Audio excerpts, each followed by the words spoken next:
കാര്യങ്ങൾ സമചിത്തതയോടെ കേൾക്കാനും അത് പരിഹരിക്കാനും പോലീസ് ഉദ്യോഗസ്ഥന്മാർക്ക് ഉത്തരവാദിത്തമുണ്ട്. എന്നവരെ ബോധ്യപ്പെടുത്തി കാര്യങ്ങൾ മുന്നോട്ട് കൊണ്ടുപോകും. അപ്പോൾ പ്രത്യേകിച്ചും പോലീസ് സ്റ്റേഷനുകൾ ജനസേവാ കേന്ദ്രങ്ങളാക്കി മാറ്റുക എന്നുള്ള ലക്ഷ്യത്തോടെ ആയിരിക്കും കേരള പോലീസ് ഇനി മുതൽ പ്രവർത്തിക്കുന്നത്. ഇവിടെ SI നേരത്തെ പോലീസ് സ്റ്റേഷനിൽ SI ആയിരുന്നു ചുമതലക്കാരൻ.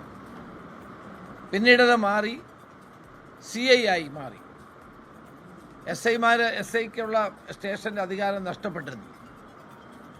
അപ്പോൾ ഇനി മുതൽ സ്റ്റേഷനിലേക്ക് SIമാരും CIമാരും DYSPമാരും ഉണ്ടാകണമെന്നൊരു അഭിപ്രായം ഉയർന്നു വന്നിട്ടുണ്ട്. അത് പഠിക്കാൻ ADGP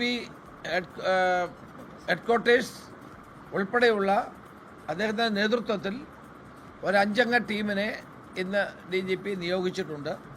ആ റിപ്പോർട്ട് കിട്ടിയാൽ അതിനനുസരിച്ചുള്ള നടപടികൾ ഉണ്ടാകും. അതുപോലെ തന്നെ സ്കൂളുകൾ ജൂൺ 1 മുതൽ തുറക്കുകയാണ്. നമ്മുടെ സംസ്ഥാനത്ത് വളരെ വ്യാപകമായ തോതിലുള്ള മയക്കുമരുന്നിൻ്റെ പ്രചരണം ശക്തമാവുകയാണ്. പ്രത്യേകിച്ച് നമ്മുടെ കോളേജുകളിലും സ്കൂളുകളിലുമുള്ള കുട്ടികളെയാണ് അവരെ പരമാവധി ചൂഷണം ചെയ്യാൻ വേണ്ടി ശ്രമിക്കുന്നത്. നമ്മളിപ്പോൾ പുതിയ ഒരു പദ്ധതി ആരംഭിക്കുകയാണ്. ആ പദ്ധതി operation Toofan the narco hunt എന്ന പേരിൽ ഒരു പദ്ധതി കേരള പോലീസ് ആരംഭിക്കുകയാണ്.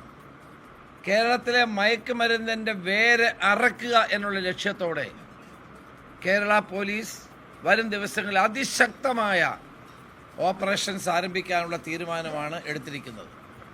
ഈ operation Toofan the narco hunt വിജയിപ്പിക്കാൻ മാധ്യമങ്ങളുടെയും പൊതുജനങ്ങളുടെയും പരമാവധി സഹായം കേരള പോലീസ് ആഗ്രഹിക്കുന്നു.